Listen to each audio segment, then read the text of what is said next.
Halo sahabat Alpha Channel, berjumpa lagi dengan saya dalam program Bincang-Bincang di Seputar Olahraga. Kali ini saya menemani salah satu narasumber dari salah satu guru Alpha Syariah, yaitu Pak Dulu. Halo Pak Dulu, gimana kabarnya, sehat? Alhamdulillah sehat. Pak Dulu, kita mau berbicara sedikit tentang masalah zaman sekarang. Mungkin anak-anak itu sedang bidang olahraga, Iya. terkait usaha bidang olahraga, motorik atau apa, Iya. macam itu kan. Iya. Nah, menurut Pak Dulu gimana sih tanggapan dari Pak Dulu sendiri terkait masalah? Kalau menurut saya untuk di daerah sekitar sini, salah satunya adalah infrastruktur yang diperlukan. Satu infrastruktur, kedua pelatihan, ketiga kebanyakan anak-anak ini disita oleh waktu karena setiap sekolah itu tidak murni seperti dulu ada SGO, sekolah guru olahraga. Jadi sisa waktu ini dimanfaatkan oleh anak-anak itu untuk ekskul. Sedangkan ekskul ini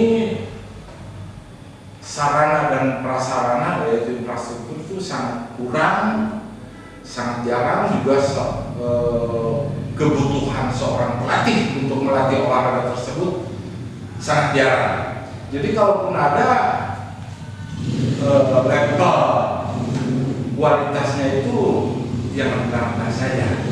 Terus kalau dari Bapak olahraga sendiri untuk motivasi anak-anak itu supaya ini anak harus semakin lagi ya kan olahraga kan. Terus Bapak ada seperti apa?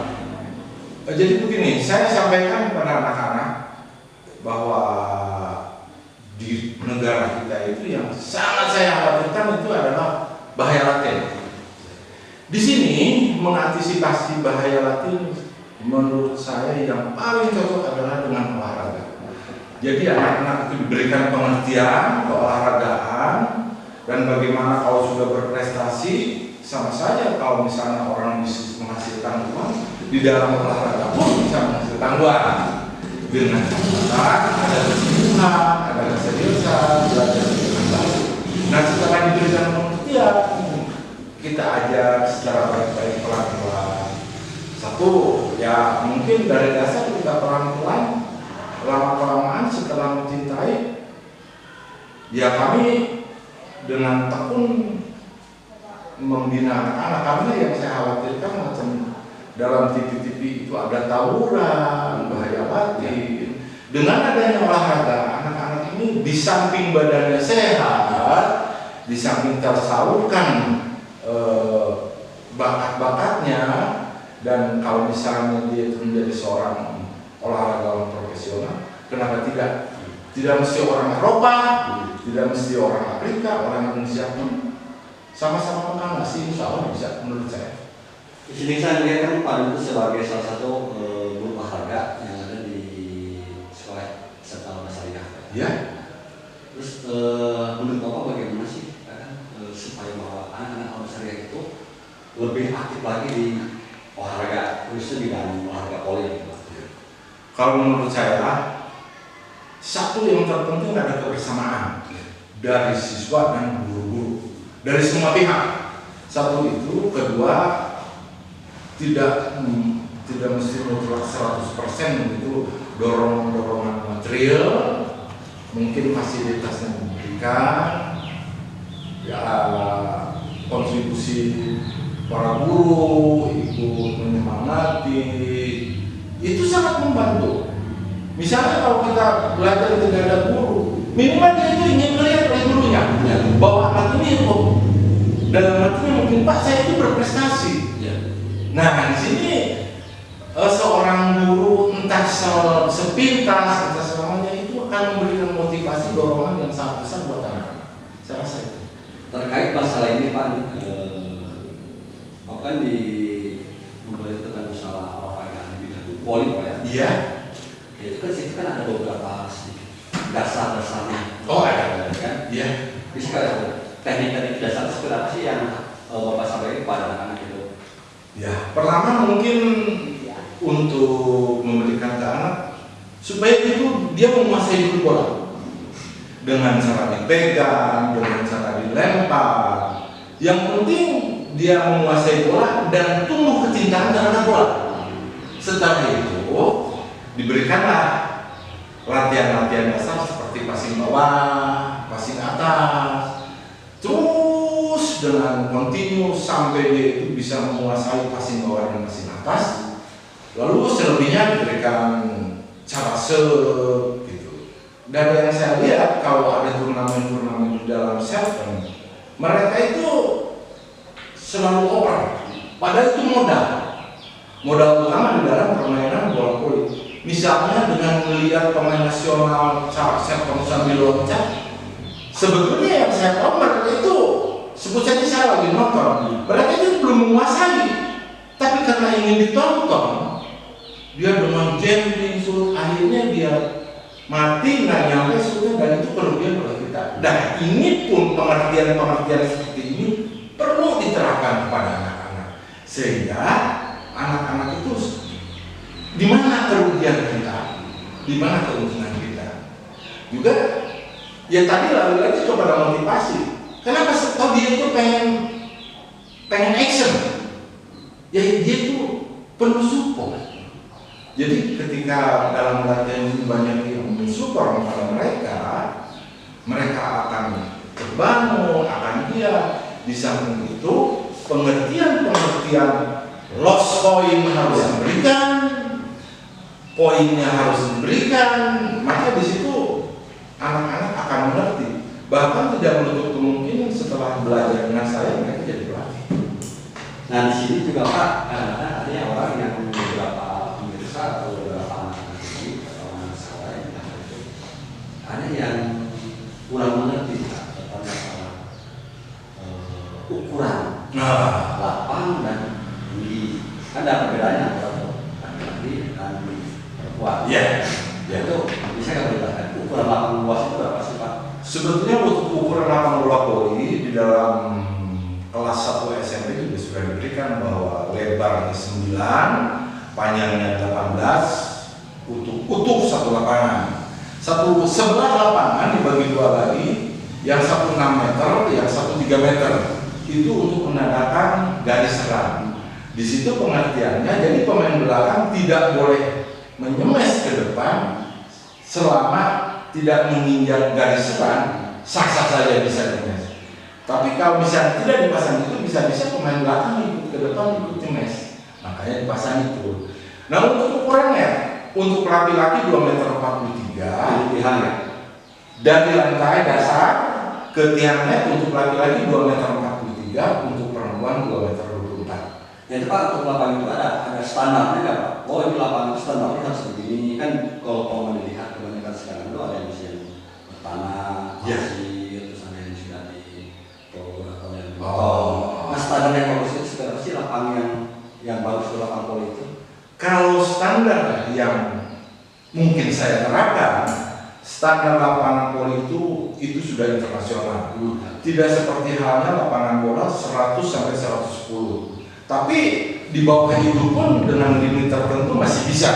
Kalau poli 9 ke 18 itu panjang, ukuran itu standar internasional. Cuma untuk masalah floor disesuaikan dengan tempat yang ada. Misalnya kalau di tempat pegunungan dulu kan sangat tidak mungkin, cukup plannya aja pakai diiris bambu gitu. Kalau lebih bagusnya yaitu dari papan. Karena kalau kita mengambil bola sampai sliding itu kan bahaya. Nah sekarang kalau misalnya di desa pelurunya itu pakai betonan, kalau sliding saya yakin babak semua. Dan jadi safety pun diperhitungkan gitu. Nah, berbicara tadi kan tentang masalah safety Pak ya. Nah, safety itu kan mungkin, ini lapangan seperti ini, kan berbahaya untuk kalau kita pakai. Nah, standar safety Pak yang Bapak imbaukan kepada anak di Bapak itu seperti apa sih? Apa harus pakai alat pelindung utama atau apa gitu kan? Sebetulnya safety di semacam body protector itu karena ini bukan bela diri, jadi bukan body protector, ada safety tertentu, yaitu di sikut, di dengkul ada, ya deker sama ini, terus semacam di tangan pun blokannya atau misalnya kelas internasional kan mukulnya bisa ke kepalanya bisa pusing. Jadi di sini sifatnya kondisional saja. Sebut saja ukuran SLTA kalau nyemes itu bobotnya kena bola, dan kalau di blocker kena tangan blocker itu tidak menimbulkan risiko yang begitu parah. Jadi satu, tidak ditekankan mengadakan pelindung, juga faktor untuk membeli pelindung pun di sini mungkin ada masalah-masalah tertentu buat mereka pribadi. Nanti kan itu semua itu sudah difasilitasi oleh sekolah tersebut ya. Pak anak-anak didik yang harus diajarkan diri sendiri atau gimana? Ya kalau saya sih bukan yang tidak menganjurkan, kalau menganjurkan ada kalanya kita aja sekolah gratis ya. Jadi sekolah pun mungkin tingkat urgensi penggunaan pun kita itu ada di bawah. Kedua, kalau menganjurkan kepada anak-anak, mohon maaf, kita juga melihat keseharian mereka. Makanya saya suka berkunjung ke rumah anak-anak. Maksudnya begitu. Jadi saya tidak menekankan jangan sampai diharuskan memakai protektor begini begitu. Akhirnya karena dia tidak bisa mengadakan, itu tidak ada. Nah di sini saya pertimbangkan kondisional. Begitu Pak.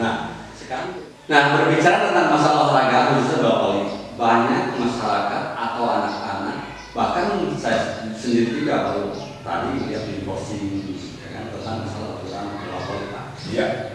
Nah, betul nggak Pak, tentang bola voli itu untuk tingkat khususnya wanita ada sekitar di 180, diameter 180 untuk wanita dan untuk laki-laki itu sekitar 200. Betul Gimana? Betul sekali. Nah kalau untuk berat itu sekitar berapa sih? Ada kan orang nggak ngerti tentang masalah berat. Ya. Untuk beratnya untuk putri 260 ton dan untuk putra 280 ton. Karena kalau tidak ditulis standar seperti itu, bayangkan kalau berat bola itu 10 kilo dan patah semua, kurang lebih seperti itu. Berarti ada dasar ada standar ya.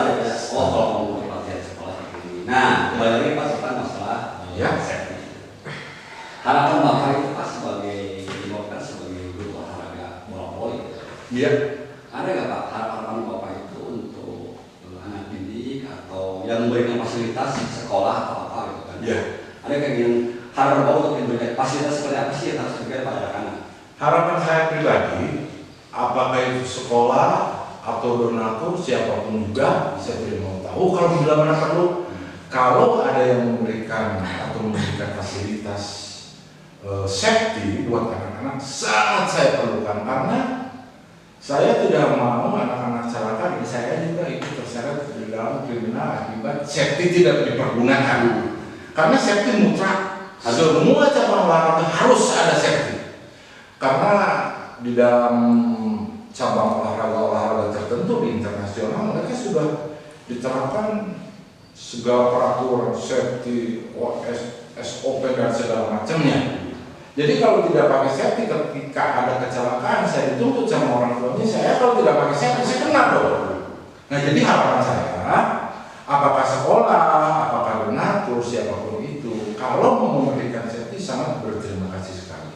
Saran saya, anak-anak olahraga voli harus pakai safety. Bila memang perlu, plur pakai papan. Pakai papan. Nah, pakai papan Pak. Iya. Nah itu standarnya lapangan olahraga itu Pak ya, khususnya di bidang olahraga voli. Iya. Nah kan ada standarnya outdoor dan indoor. Nah perbedaannya itu bagaimana Pak? Standar outdoor sama indoor. Sebetulnya yang paling banyak dipakai yang disebut indoor, sebaiknya standarnya itu pakai papan. Yang indoor. Indoor. Outdoor itu. Kalau outdoor ada kalanya di samping misalnya di halaman karena ada poli pantai. Kalau poli pantai otomatis itu pasir kan Pak. Dan pemainnya pun tidak seperti halnya pemain poli biasa 6 orang, cuma 2 orang. Berbicara terkait tentang masalah lapangan bola voli indoor dan outdoor. Iya.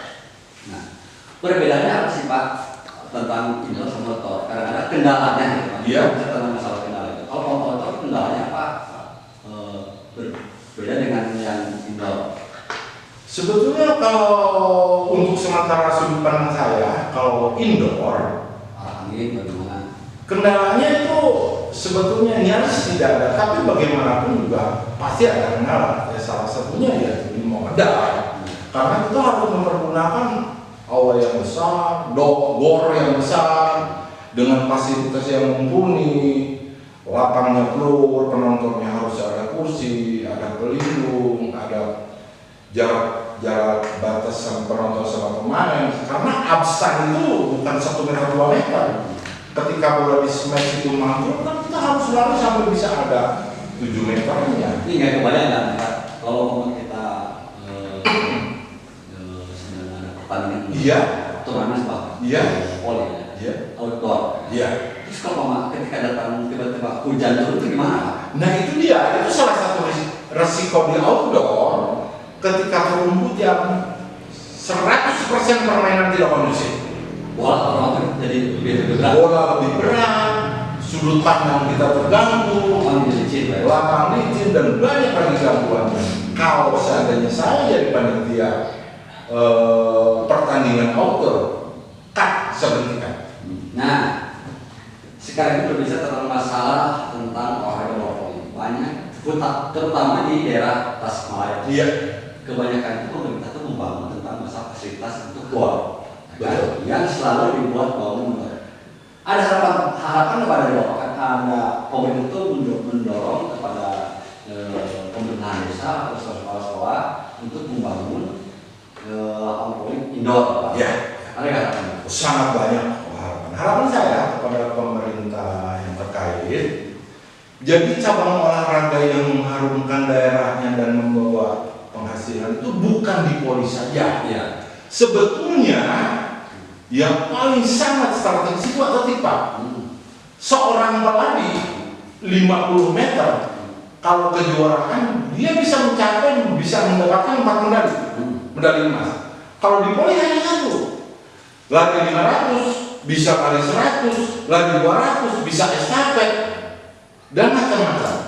Nah di sini kalau misalnya dari kabupaten ada juara lari misalnya sama juara estafet sama harumnya dan penghasilan pun buat mereka sama besarnya.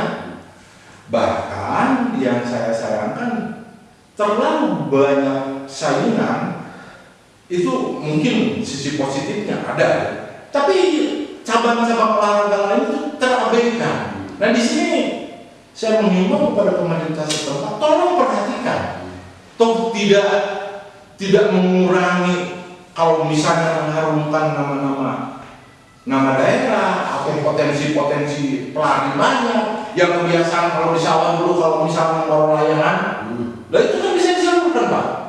Kenapa tidak? Anak-anak dari dulu misalnya bareng lari, tapi ujung-ujungnya larinya ke poli.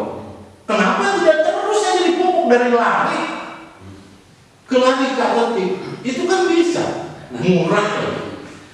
Nah, sini Pak di acara ini kan ada Pak sedikit kata-kata mutiara atau motivasi untuk pemirsa yang membuat Sebetulnya saya akan mencoba ya, tidak terpikirkan sebelumnya untuk ditanya sebesar itu. Harapan saya, jadi karena kita itu daerah santri, jangan mengklaim bahwa olahraga itu tidak ibadah. Pada dasarnya olahraga itu beribadah, minimal buat diri sendiri. Jadi marilah kepada masyarakat khususnya Kabupaten Tasikmalaya, umumnya negara kesatuan Republik Indonesia ini, mari kita berolahraga, menghindari bahaya-bahaya lain, menghindari kriminalitas, menghindari orang ngumpul yang gak karuan, anak-anak jadi sehat, negara maju, negara harum. Saya rasa itulah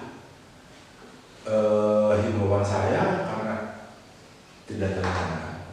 Saya rasa. Terima kasih Pak atas waktunya kan datang ke channel. Pemirsa, segitu dulu acara dari kami. Salam olahraga. Salam.